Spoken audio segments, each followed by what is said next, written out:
तो देखिए क्वेश्चन है solve the system of linear equation by using matrix method x plus y plus z is equal to 3 x minus 2y plus 3z is equal to 2 2x minus y plus z is equal to 2। तो सबसे पहले कोई भी student है क्या करोगे? सबसे पहले a इक्वल टू बोलिए 1 1 1 समझ में आया?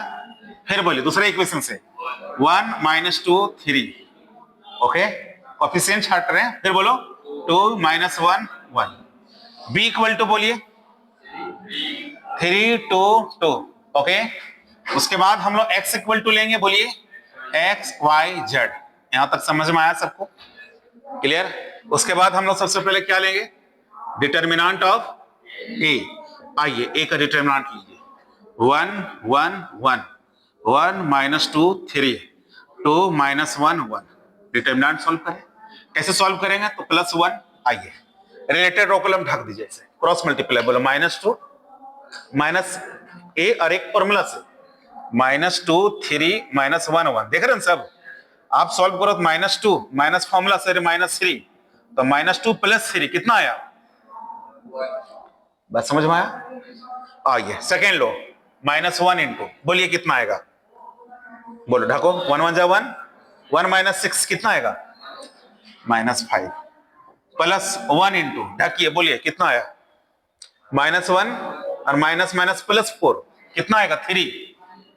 अब इसको सॉल्व करो ये 1 1 जा 1 माइनस माइनस प्लस ये 6 और ये 3 कितना हो जाएगा? 9 नॉट इक्वल टू 0 9 आया। बात समझ में आया? किन्हीं को कोई दिक्कत? चलिए तो आप a का डिटर्मिनेंट बड़ा आराम से सॉल्व करना ठीक है। उसके बाद बात करेंगे फॉर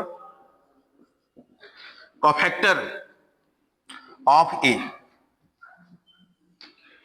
बोलिए C11 C12 C13 फिर बोलिए C21 C22 C23 फिर बोलिए C31 C32 C33 क्लियर?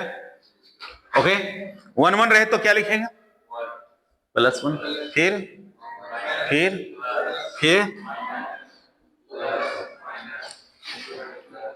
किन्हीं को दिक्कत?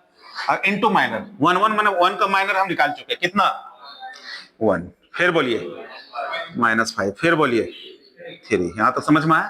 समय बचेगा फटाफट लिख लोगे आप। चलिए 2 1 के लिए क्या करेंगे? 2 1 देख रहे हो ना? एक माइनस माइनस प्लस एक अरे माइनस फॉर्मूला सर एक माइनस मिलकर डबल प्लस तो एक और ये माइनस प्लस कितना हो जाएगा? 2 बीचों बीच लो बोलिए 1 1 जा 1 कलम डबल रखना अच्छा से 1 और -2 1 - 2 कितना? -1 आइए 2 3 बोलिए कितना होगा? -1 और फिर -2 -3। चलिए इधर लो अगर बोलो 3 1 जा 3 माइनस माइनस प्लस 2 कितना?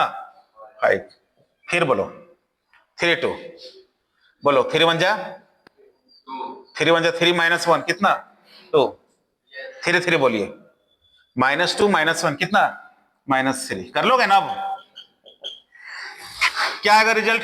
1 + 5 + 3 -2 -1 + 3 सॉल्व करें 5 -2 -3। इन्हीं को दिक्कत क्या मिला?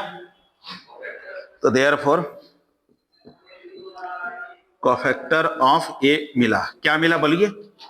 1 5 3 फिर बोलो -2 -1 3 फिर बोलो 5 -2 -3। क्या चाहिए हमको उसके बाद? Adjoint a। क्या फॉर्मूला पढ़े हो?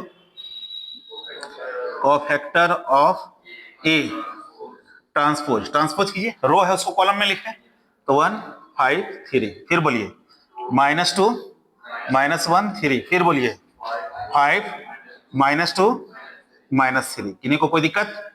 चलिए एडजॉइंट मिल गया। अब हम लोग क्या करेंगे? अब लिखेंगे therefore a inverse 1 upon determinant of a into adjoint a।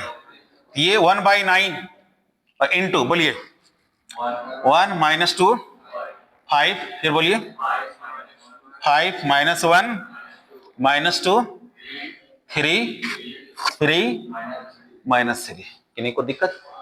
अब हम लिखेंगे वी नो दैट, क्या पढ़े हो, x is equal to formula a inverse b। अब आराम से a x y z a इनवर्स 1/9 इंटू 1 - 2 5, फिर बोलो 5 - 1 - 2, फिर 3 इंटू b, b का वैल्यू बोलो कितना है, 3 2 2। सॉल्व कीजिए आप, 1/9 रहने दो, आप यहां मल्टीप्लाई करो, बोलो कॉलम उठाना है, कहां बैठाना है, रो में। 3 1 जा 3, पहला हो गया, 2 2 जा -4 और यहाँ +10, समझ में आया। फिर बोलिए 15th, सेकेंड -2, थर्ड -4, समझ रहे हो। फिर बोलिए 9, सेकेंड +6 -6। सॉल्व कीजिए इसको आप, x y z 1/9, बोलिए कितना आया, 9, फिर बोलो, फिर 9, फिर बोलो, फिर 9 से सब में डिवाइड कर दो, 1 1 1। तो therefore x is equal to y is equal to z is equal to answer. समझ में आया। आप इसको क्या करना लास्ट में, आप ये चेक करना, एग्जाम में नहीं करना है, वो अपने चेक करना कॉन्फिडेंस बढ़ाने के लिए। कोई भी एक इक्वेशन में बैठा दो, पुट कर दो, कोई भी इक्वेशन पकड़ लो, मान लो x + y + z, अब यहाँ पुट करो 1 + 1 + 1 यानी कि 3 यानी r। समझ में आया। तो अब इस तरह से आप क्वेश्चन आंसर को चेक कर लोगे कि सही है या गलत है।